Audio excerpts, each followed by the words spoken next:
इतिहास में जैसे चंद्रगुप्त मौर्य ने मौर्य वंश की नींव रखी थी, वो संपूर्ण भारत पर मौर्य वंश का विस्तार किया था और उसे आगे बढ़ाया था, वैसे उनके पौत्र सम्राट अशोक ने भी पूरे भारतवर्ष अपनी मुट्ठी में कर लिया था।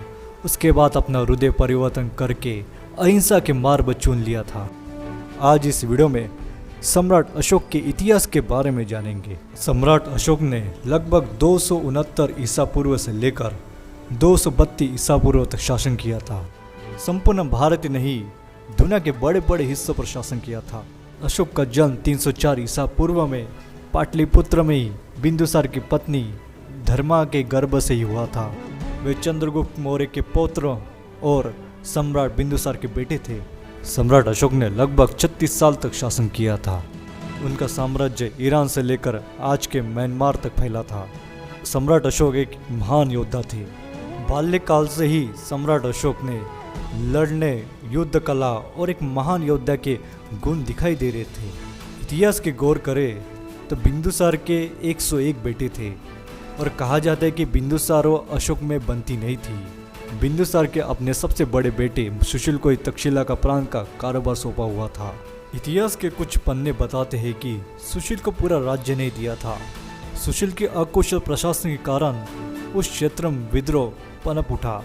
ऐसे में राज दरबार में हर किसी को पता था कि राजपुत्र अशोक के अलावा कोई इस विद्रोह को नहीं रोक पाएगा।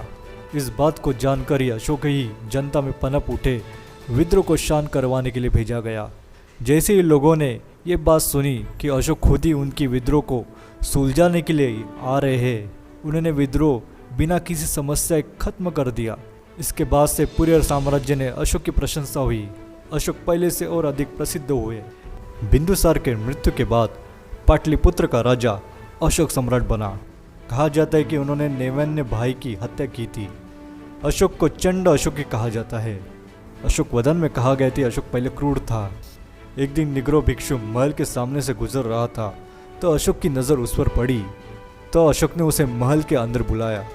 निग्रो एक बुद्ध सन्यासी था, लेकिन बुद्ध सन्यासी अशोक के बड़े भाई का बेटा था।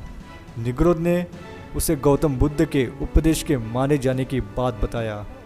इस घटना के बाद क्रूर और निर्दयी कहने वाला अशोक धर्म अशोक बन गया था। सम्राट अशोक के सामने मौर्य साम्राज्य विस्तार करने का एक प्रश्न चिन्ह था। आज का उड़ीसा राज्य मौर्य काल में कलिंग कहलाता था।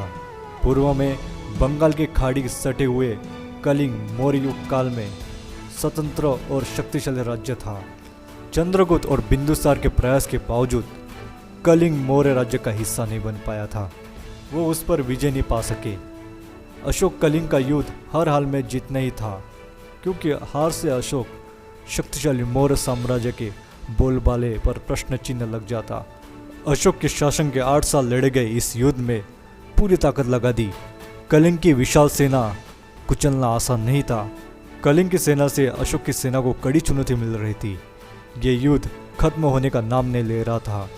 युद्ध में हो रहे भयंकर विनाश और रक्तपात से अशोक गहरी व्यथा में डूबते जा रहा था। वो अंदर ही अंदर टूटने लगा था। कलिंग युग के बाद अशोक के जीवन में सबसे निर्णायक मोड़ आया। कलिंग युग में लगभग 1 लाख लोग मारे गए और 1.5 लाख लोग क्षतिग्रस्त हुए। आखिरकार कलिंग का युद्ध अशोक जीत गया।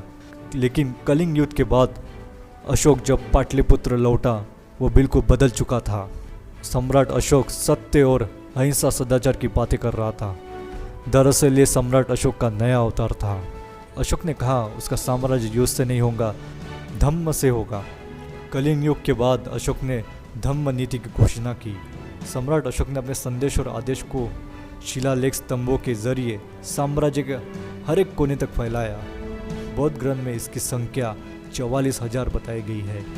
चीनी लेखक फैन और शाइन ने ऐसी जगह स्थूल और शिलालेख जहां आज उसका नामो निशान नहीं है। संभव है कि अशोक के शिलालेख समय की मार नहीं झेल पाए।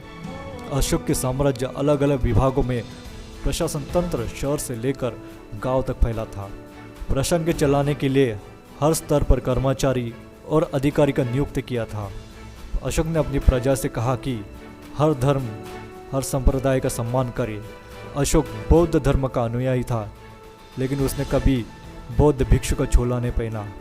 उसने बौद्ध धर्मों को विश्व धर्म बनाया। बुद्ध के जरिए अशोक का साम्राज्य भारतीय उपमहाद्वीप तक फैला। जबकि धर्म विजय की शुरुआत अशोक ने की, उसकी सीमा कुछ ऐसी बनी, ये वो राज्य है जहाँ उसकी विजय पताका लहराई थी। उसके प्रेम सद्भाव बौद्ध धर्म की दुनिया का विश्व धर्म बनाने की मदद की। अशोक ने भारत में सबसे पहले एक धर्मनिरपेक्ष और कल्याणकारी राज्य की नींव रखी। समाज में आपसी भाईचारा और नैतिक आचरण के नियम बताए। साम्राज्य में एक आचार संहिता को लागू किया।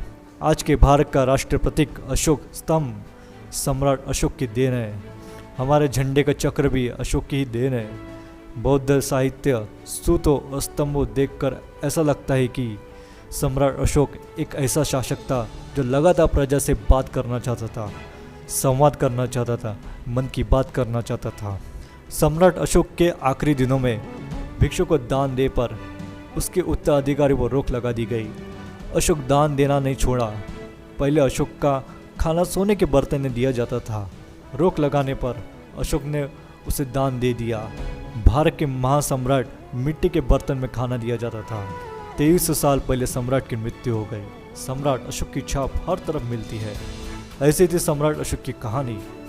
अगर आपको वीडियो पसंद आया तो हमारे चैनल को लाइक और शेयर और कमेंट कर दीजिए और सब्सक्राइब करना ना भूलें। धन्यवाद।